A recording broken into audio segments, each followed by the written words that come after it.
Welcome to another episode of Conversations with Designers. I'm Ellie, and today we're going to talk about studying abroad and startups with Aldrich and Nandika. Hope you enjoyed this episode. Hi. Hello. Good morning. We are in Makati in this place called, what's this place called? Korean Gate. Korean Gate. It's a nice new place. And we're having coffee. And I'd like to, we're in the presence of two foreigners who are also designers. Non-Filipino.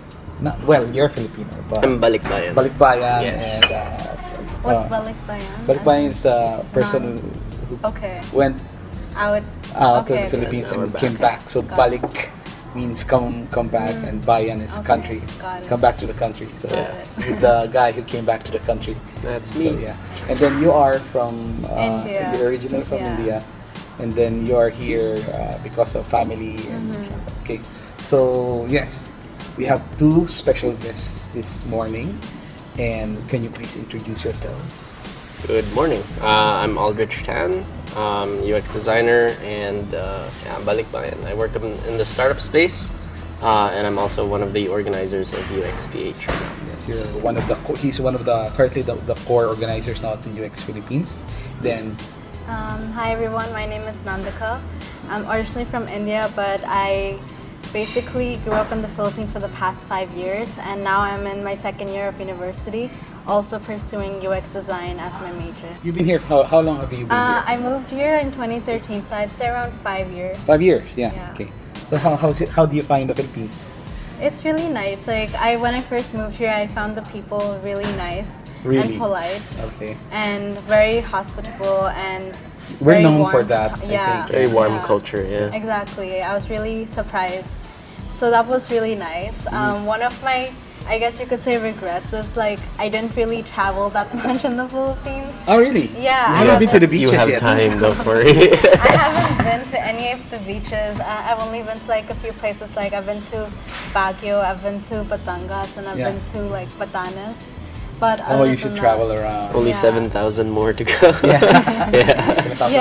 So I guess like that's something of the Philippines I haven't explored yet that I would really like to in the future. Okay. Yeah. And you came back here. Like when did you come back? Just when under did you 2 leave? years And ago. then when did you come back? My history is a little complicated, Okay. but I was born here, and then I went back to Canada, and then I grew up there, and I also grew up here. So I did grade 4 till the end of high school in the Philippines, and then I went to grade 4. Yeah, 4th grade until grade 12. grade 12, in the Philippines, and then I went to Canada for university, and then I went to the States to work as well. So you went to Canada for university, and I understand you studied design. Right? Yes, I studied So tell us design. about studying design in Canada, and maybe people are interested in learning about that. Yeah, so I'm also Chinese by blood, so I guess typically most Chinese people would go, the business route, and I was actually going to do that. But when I was registering for signing up for my school and applying, some weird idea came to me, and I realized I could take up business anytime, because in Canada you can just take business online, or you can go to different colleges and just do it. And as I was researching more, I came across this design program. It's a new program in SFU, Simon Fraser University. And it talked about interactive arts and technology. So I said, okay, let's give it a shot. Why not? It's new. I could learn something interesting. Were you a designer before that? No, actually, I had only touched Photoshop, Microsoft Paint a few times. But Childhood MS Paint, good. good times. So I came across that, and I said, yeah, why not? Let's try it out. Worst case, I don't like it, I'll switch to a business school. So I enrolled, and looks like you liked it. It's apparently. So that's where I discovered design, the world of design and problem solving on this level. So it really got me hooked. I started with a graphic design background just because I guess that's an entry level for most people, and then I worked my way to branding, and then eventually UX UI design. You're also in the world of design, so you also started design. Tell us about how that was. And I understand you came from different schools. You came from India, you studied in India, you studied I was here. born and brought up in India for 13 years. 13 years? Yeah. And then I moved here in the Philippines in 2013. Back then, I was still in grade 8. Okay. So I did like 5 years of schooling in Manila, and then I got accepted to several universities, and shockingly, because I say shockingly because I never saw myself going to an art school. Just to give you guys like a background, like in high school when people would ask me what I wanted to do, like I always would say I want to be like a vet because like I love animals. Oh, really? But then like in high school, like around grade 11 or 12 when I was doing biology, I really didn't enjoy it. So I realized that, you know, I shouldn't pursue this path because I don't want to be stuck. Maybe I don't like animals as much as I thought. No, like Just animals kidding. are cool, but then like studying for 10 years, like something that you're not passionate about, I just felt like would be wrong to do. I feel like someone else who's more passionate would do a better job at it. Yes, yes. And so I switched my like classes in high school. And then I was like thinking of doing psychology because I was like, maybe animal behavior is more something that I was interested Oh, psychology, yeah. So psychology was like my next thing that I was thinking about. So like when I was thinking about universities to apply to, I was really looking into like liberal arts education and like psychology, computer science, all of that. And then I knew about SCAD, but I never applied to it. So SCAD is it's an acronym, right? Savannah College of Art and Design. Savannah College of Art and So Design. it's from the US and Georgia. And But they have also one in Hong Kong, yeah, right? they have 4 campuses, and 2 are in Georgia. One is in Savannah, the other is in Atlanta. There's one in Hong Kong, and there's one in France. Okay. So And then you finally took that up. And how did you find the world of design? so I kind of started with UX itself. Oh, you Unlike- jumped right into UX. Unlike you, I directly like sort of jumped into UX. So they have a dedicated UX program. Yeah, they UX. have really? a They do? Bachelor of Fine Arts and UX Design. Wow. So that's what I'm actually taking. Yeah, exactly my That's awesome. reaction Wow, to like they when I have- found out. Okay. So why UX? Why user experience design? Yeah, so why? like what I said earlier, like I didn't have much clarity on what I wanted to pursue like after high school, but I knew I wanted to go into like psychology or computer science, something like that. So I never knew about UX. I learned about it through SCAD. And when I learned about it, I was like, oh, I feel like this is a perfect mix of Really? all my Yeah. interests. Like it involves psychology because like user Yes, research and all yes. of that, and like design as well. Design was a new thing that I had to learn, but like even for computer science, like I'm not that much of a coder, but I really want to get into it. So yeah, there's like the aspect of developing the code from the design to making it into a reality. So all of those things interested me. So I ended up nice. with SCAD. Yeah. Yeah. So how about you? How do you find the world of design? And now you're here back in the Philippines. What made you decide to come back? So my design program was a very general design program. So we had all these different courses. There was also multimedia, so that we produced videos. We did a lot of video editing stuff. We did some architecture. We did some interaction design. So a little bit of everything. And ultimately, it was up to the students to pursue like their concentration of design. So I ended up choosing, UX design. Some of my old colleagues, they went industrial and everything. But it was all really good to have that because you can kind of see a really, really broad scope of what design entails, right? So after I graduated, I went to the States to work. Worked in a bunch of startups, corporate and agencies, and I really, really liked it. In the States and Canada, or I guess more in the West in general, UX design is really kind of advanced now, and it's really, really big in all the companies. They're all trying to hire. There's huge community. They're really, really investing in that, which is awesome. Yeah, that's nice. And then a few years later, my friend and I decided to come back to the Philippines for a vacation trip. And we knew some people here in the startup space, so they kind of toured us around. They said, okay, look, this is what Manila and Philippines is doing as a whole. It's all catching up really quickly. There's still a big need for, or I guess lack of appreciation in a lot of companies for UX overall. It's still very young here, and I'm sure it's probably what motivated you to it really I don't know. I saw an opportunity here. I was like, oh, I want to give back.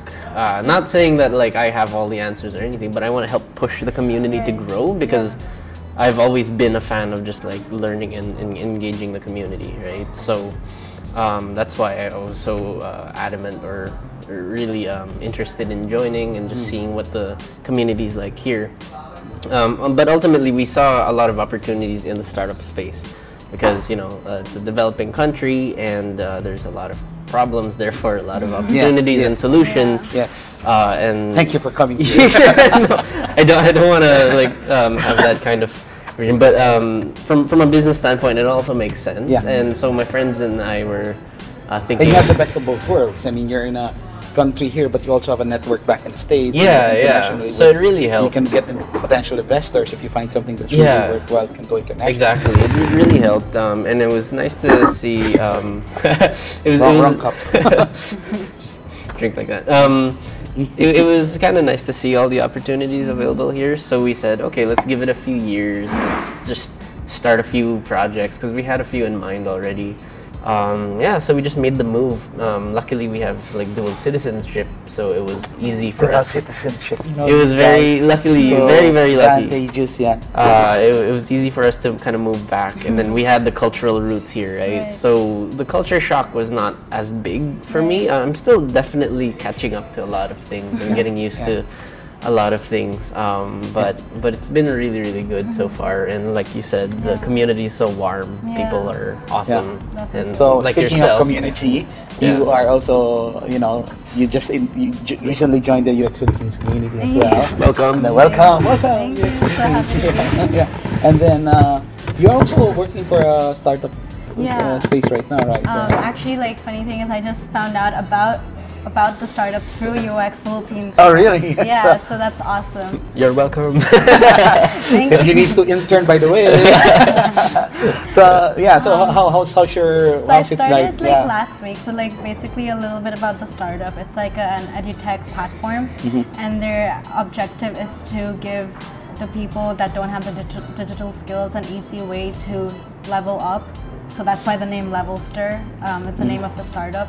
And it's just like people to understand what they can accomplish with the internet because it's so powerful. Sometimes people, especially like who are not like digitally aware of the power, like how you can use technology to help grow whatever your goals are or to achieve them. So it's basically to educate them about that through bite-sized courses.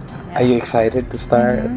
What's your role going to be? I mean, So I started last week actually. So I'm like basically the UX designer / researcher there. And the funny thing about startup is like I feel like it's going very fast. Yes. So that was like yes, my that's first. in the startup world, it's generally very fast. Yeah, Very it's super fast. fast to the point that I feel like I'm like the process of UX design, like starting from the problem and doing research and all of that. I feel like you have to super rush that and go into like UI and designing it, at least right now, because like they have some tight deadlines at the startup company I'm working at, so they're really rushing into the UI.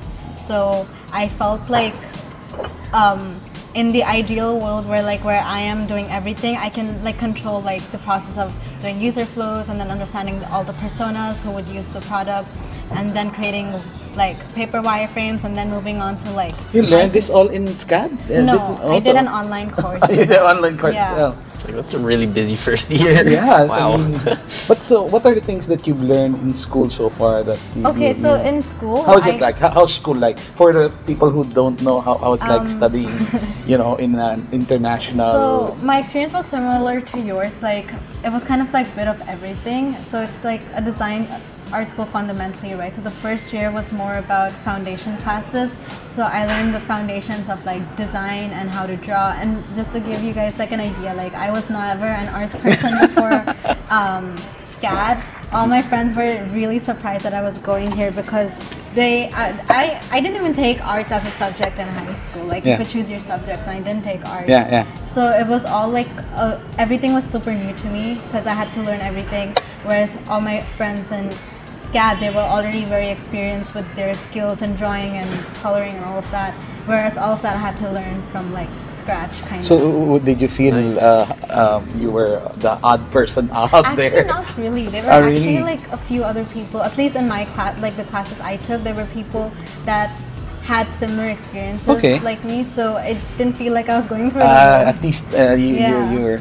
And then, so how? What you're on break right now, right? So that's why you're taking your. Is this an internship right now? Yeah, it's an internship. And then you're going back to this time to the US for SCAD in the US. So aren't you excited with that? I am really excited. It's my first time going to the States, actually. Oh, okay. Yeah, so I've never been outside of Asia. I went to University in Hong Kong first for 1 year, and now I'll be headed to the States. So it's all very exciting. Nice. Yeah. Right. So let's talk about going back to the community. You are now part of the core UX Philippines crew. Yeah.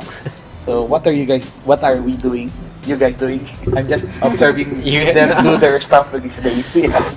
So right now, UXPH, we organize monthly meetups, free monthly meetups. So if you haven't attended one, you should definitely go. Yeah. It's all on the Facebook group. So there's different topics every month. So we try to bring in different speakers or different companies. Maybe you can speak sometime. Yeah. Yeah, and talk about your experiences, cultural exchanges, and all that. So we do that every month, but right now we're in the middle of organizing a pretty big initiative, which is the National Roadshow. So what this is one-day conferences in, for this year's 3 different cities. One is Cebu, one is Davao, and one is Manila.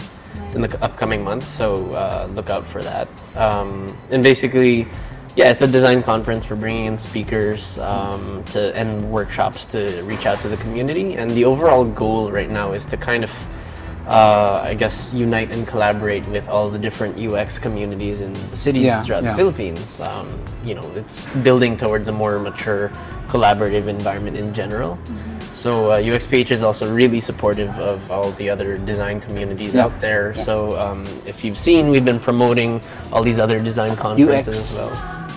Southeast Asia? Yeah, UXCA. There's a UX Plus conference coming as well. So there's attending that. Excited for that.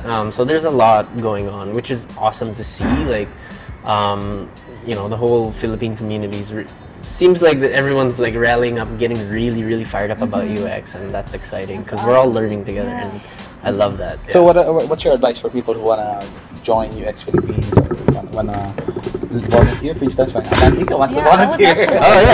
Talk to me. Talk to any of the UXPH organizers. Join the Facebook group. Please answer the questions.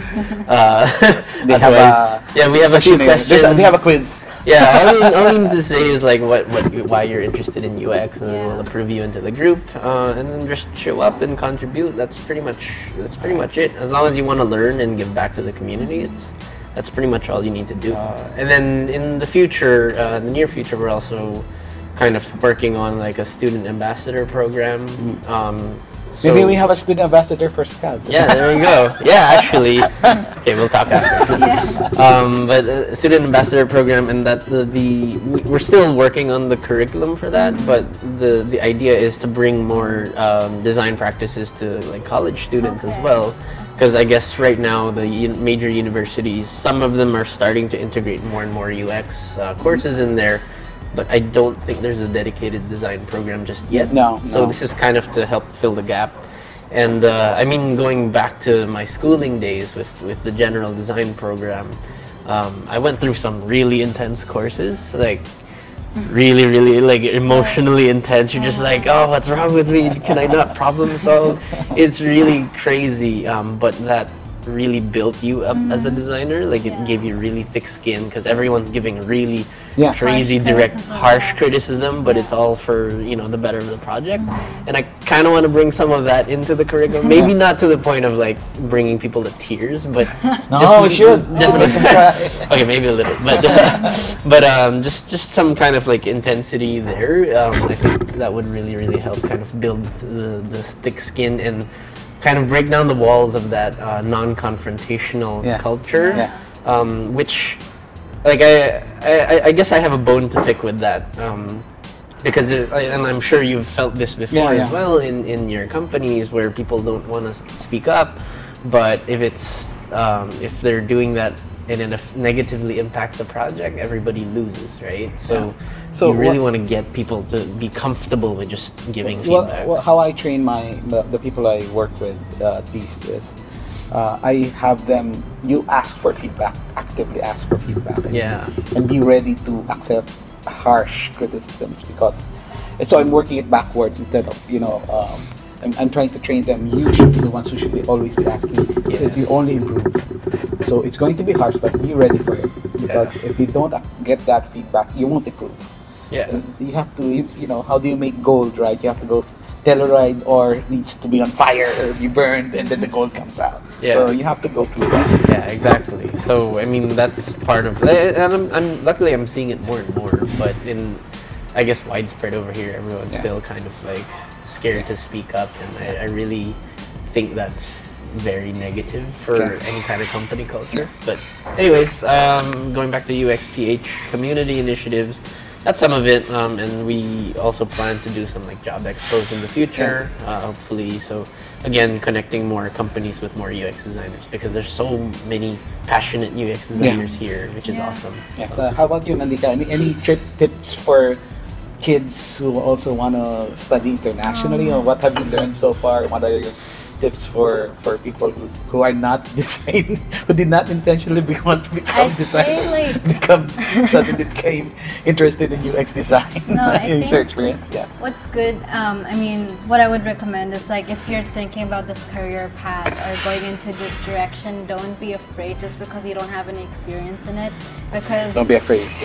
Because for me, I was actually really questioning, like, should I actually go into this or not? But then I decided, like, if this is something that I feel interested in and I want to explore, I should take the path, because if I don't, then I'll always regret it and be like, what if I had taken this route? So it's really important to, if you have like something in mind that you want to really pursue, go on with it, so stop overthinking it.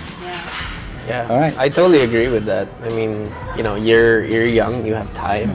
It's not the end of the world. I mean, you can give it like a year or two and like really explore your options.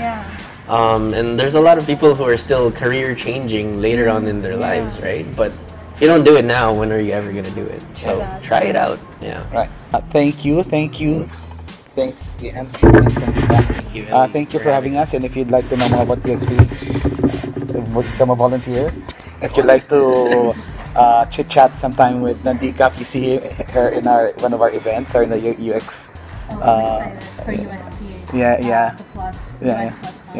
So UX events, say hi to Nandika and maybe interview her. We wanna interrogate her about how does it like to study well. All right. So thank you very much, and hope to see you in our next episode. Thanks. Thank you for watching and listening, everyone. Watch out for our next episode where Aldrich and Nandika are going to compare two different websites in our Versus episode. Until next time, see ya!